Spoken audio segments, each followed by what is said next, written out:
Assalamualaikum warahmatullahi wabarakatuh. Salam sejahtera bagi kita semua. Ketemu lagi dengan saya Sarul Gunawan di mata pelajaran PKK kelas 11. Dan kali ini kita masuk ke KD yang kedua, yaitu tentang menganalisis peluang usaha dari barang maupun jasa. Namun sebelum kita membahas tentang menganalisis peluang usaha ini, kita akan bahas dulu mengenai ekonomi kreatif, industri kreatif, serta sektor-sektor usaha apa saja yang termasuk ke dalam ekonomi kreatif maupun industri kreatif. Karena pada saat ini, pemerintahan Indonesia sedang gencar-gencarnya untuk memajukan ekonomi kreatif maupun industri kreatif. Nah, mari kita bahas. Kita tahu bahwa sekarang ini kita masuk ke dalam era revolusi industri 4.0. Dan secara garis besarnya ada 3 gambaran ciri-ciri era revolusi industri 4.0. Yang pertama, adanya inovasi yang dapat dikembangkan dan menyebar jauh lebih cepat dibandingkan di era-era sebelumnya. Dengan kecepatan ini terjadi terobosan baru di era sekarang pada skala eksponensial, bukan pada skala linearitas. Kemudian yang kedua, penurunan biaya produksi yang marginal dan munculnya platform-platform yang dapat menyatukan dan mengonsentrasikan beberapa bidang keilmuan, serta terbukti dapat meningkatkan output pekerjaan. Yang ketiga atau yang terakhir adalah revolusi secara global yang akan memiliki pengaruh besar dan terbentuk di hampir semua negara di dunia. Transformasi ini terjadi di setiap bidang industri dan dapat berdampak secara menyeluruh di banyak tempat. Sementara itu, tantangan utama bagi kita para wirausaha pada era revolusi industri 4.0 adalah yang kita biasa disebut dengan VUCA atau VUCA. Yang pertama, volatility, yakni perubahan kejadian yang sangat cepat pada semua hal, semua aspek, semua lini, seperti sosial, ekonomi, dan juga politik. Yang kedua, uncertainty,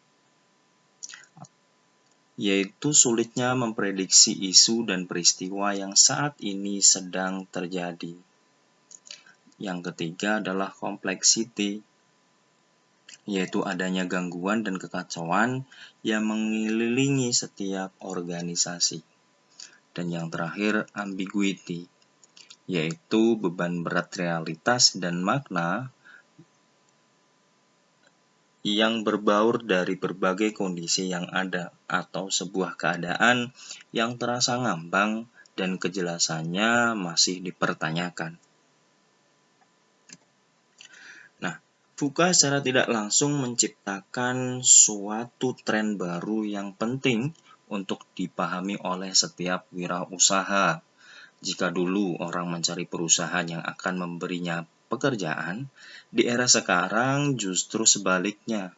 Banyak perusahaan yang mencari orang terbaik untuk bekerja di tempatnya. Jika dulu mesin, modal, dan kondisi geografis ini menjadi sebuah keunggulan, sekarang karyawan yang berbakat, yang bertalentalah yang menjadi keunggulan perusahaan. Siapapun sulit untuk mengubah yang namanya VUCA ini. Namun, sebagai wirausaha, sebaiknya kita bersikap atau bersiap untuk menghadapi VUCA ini. Dan cara menangani VUCA ini yang pertama, ada yang namanya from best practice to next practice. Kita tidak perlu lagi menganalisis hal-hal yang penuh dilakukan oleh usaha-usaha sebelumnya atau wirausaha sebelumnya selama bertahun-tahun. Seorang wirausaha juga harus atau perlu melakukan eksperimen baru dan mempersiapkan tantangan di masa depan atau di masa yang akan datang. Cara yang kedua adalah from fear to brave, yaitu seorang wirausaha harus berani untuk membuat keputusan dan bahkan melakukan eksperimen baru atau langkah-langkah baru, walaupun langkah tersebut atau eksperimen tersebut belum tentu berhasil. Jikapun eksperimen atau langkah tersebut gagal, wirausaha dapat belajar banyak strategi baru dan melangkah kembali dari kegagalan-kegagalan yang telah terjadi.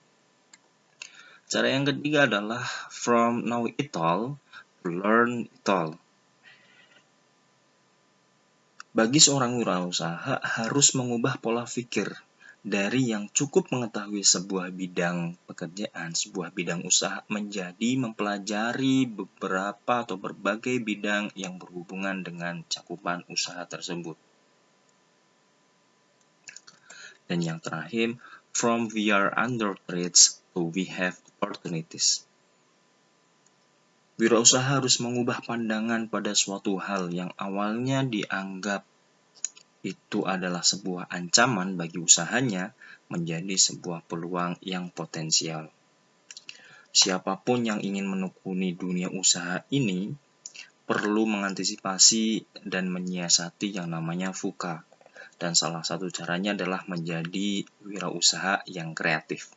Dan mari kita bahas tentang ekonomi kreatif, industri kreatif, dan subsektor industri kreatif yang sedang berkembang di kalangan masyarakat, bahkan digaungkan di pemerintahan kali ini. Ini ada ekonomi kreatif, industri kreatif, dan subsektor industri kreatif. Kita bahas satu persatu. Yang pertama ada yang namanya ekonomi kreatif. Apa yang dimaksud dengan ekonomi kreatif? Yaitu suatu kegiatan ekonomi yang ada di dalam masyarakat yang menghabiskan sebagian waktunya untuk menghasilkan ide-ide dan tidak hanya melakukan hal-hal yang rutin dan berulang-ulang. Tentunya ide-ide baru yang tidak atau yang belum ada sebelumnya.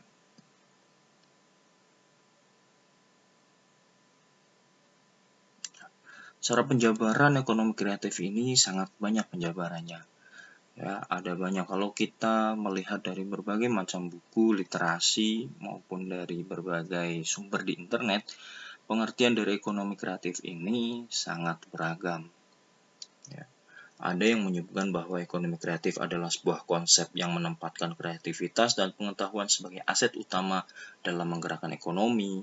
Ada yang menyebutkan bahwa ekonomi kreatif mendorong peningkatan pendapatan, penciptaan pekerjaan, dan pendapatan ekspor sekaligus mempromosikan kepedulian sosial, agama, dan pengembangan manusia, dan lain sebagainya. Banyak sekali yang namanya ekonomi kreatif atau pengertian dari ekonomi kreatif.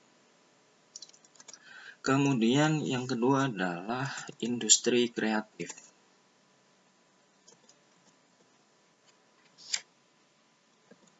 Ya. Industri yang berasal dari pemanfaatan kreativitas, keterampilan, serta bakat individu untuk menciptakan kesejahteraan serta menciptakan lapangan pekerjaan melalui penciptaan dan pemanfaatan daya kreasi dan daya cipta individu tersebut.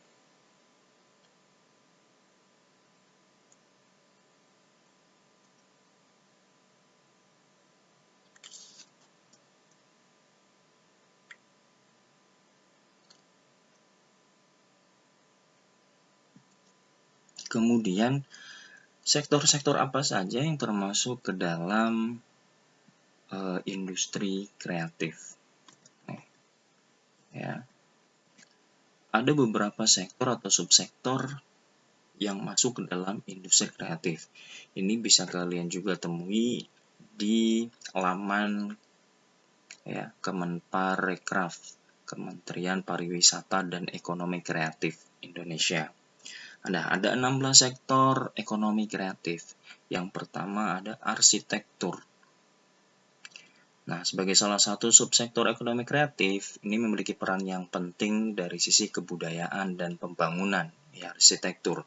Dari sisi industri pembangunan, arsitektur berperan dalam perancangan pembangunan sebuah kota dan perangkatnya. Ya. Yang kedua adalah desain interior.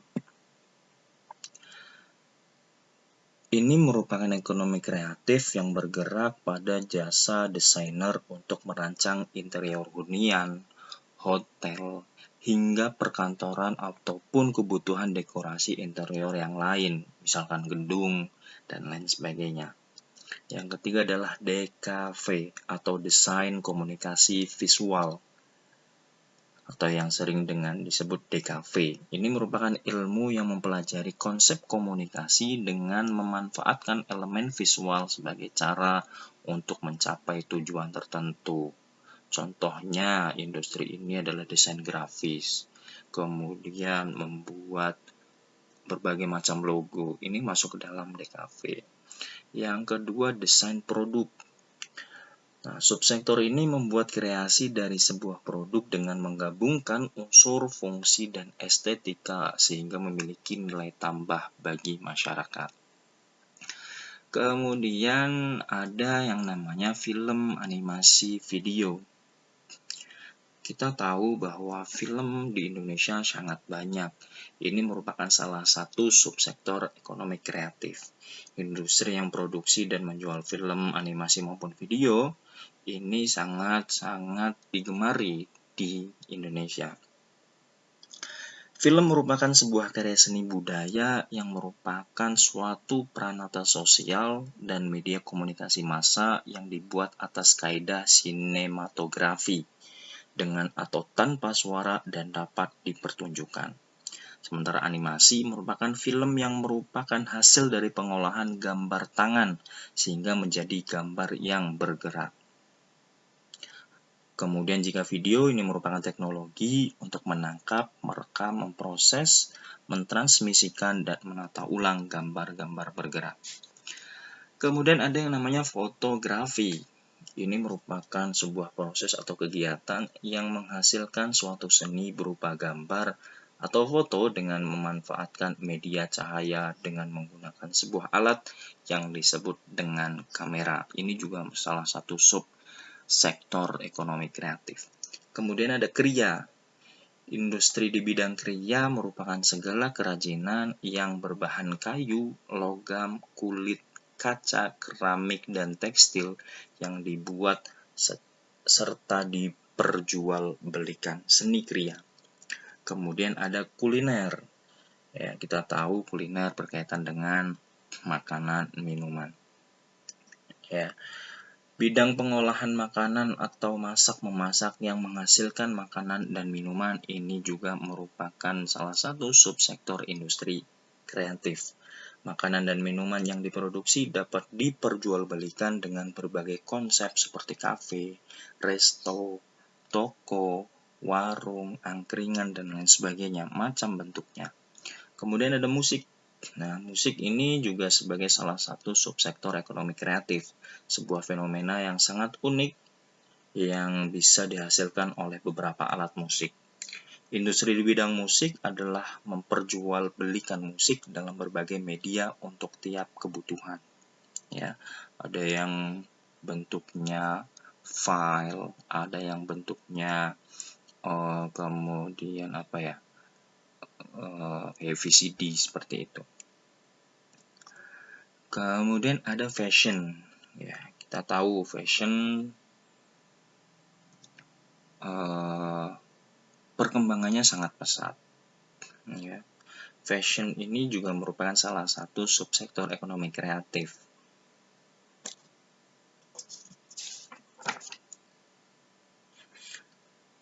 Fashion merupakan kegiatan kreatif yang berkaitan dengan kreasi desain busana, desain alas kaki, dan desain aksesoris model lainnya sesuai dengan perkembangan zaman. Industri fashion bergerak untuk memenuhi kebutuhan akan busana dan perlengkapannya.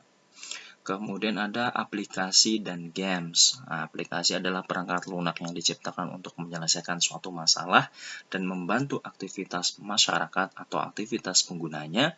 Sedangkan perangkat lunak juga dapat dikembangkan untuk membangkitkan tantangan dan bermain untuk berbagai tujuan seperti hiburan, simulasi, dan pendidikan. Industri kreatif di bidang ini menjual produk dan jasa di bidang aplikasi dan game. Ya, aplikasi dan game ini juga sangat diminati nih di kalangan masyarakat atau kaum muda. Mereka membuat sebuah aplikasi, kemudian dikembangkan, kemudian dijual. Ya, terus penjualannya bisa didaftarkan di App Store, kemudian Apple, ya, dan lain sebagainya. Contohnya Gojek. Ya, Gojek kan itu aplikasi. Itu kan fungsinya untuk membantu aktivitas penggunanya, membantu aktivitas masyarakat. Itu aplikasi. Kemudian ada yang namanya penerbitan.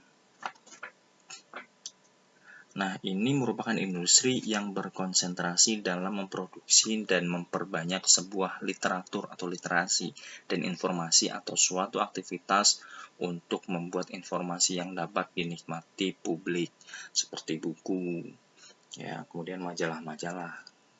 Ini merupakan industri kreatif di bidang penerbitan. Kemudian ada periklanan. Ini merupakan industri yang menjual berbagai program iklan sesuai dengan kebutuhan yang diminta oleh yang mau mengiklankan barangnya ataupun organisasinya atau perusahaannya. Periklanan merupakan suatu penyajian materi yang berisi pesan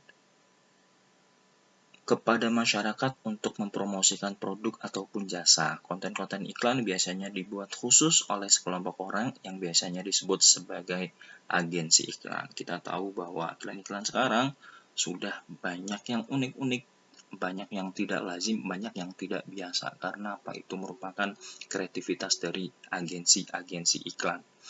Iklan-iklan yang unik dicari agar bisa terus diingat oleh masyarakat, oleh pendengar. Kemudian ada TV dan radio. Industri televisi dan radio semakin marak belakangan ini, ya kan?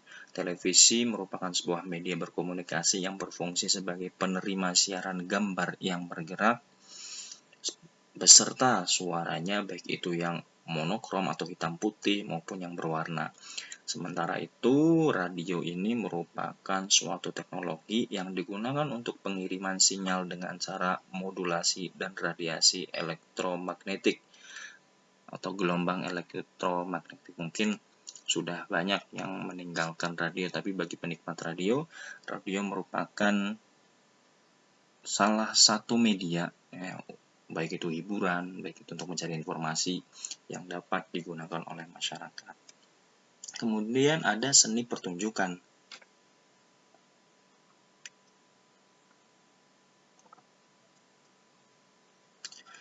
Industri ini menyajikan pertunjukan karya seni melibatkan aksi individu ataupun kelompok yang melibatkan 4 unsur, yaitu waktu, ruang, tubuh, seniman, dan hubungan seniman dengan penonton. Contohnya seni musik, seni tari, teater, seni pertunjukan lainnya.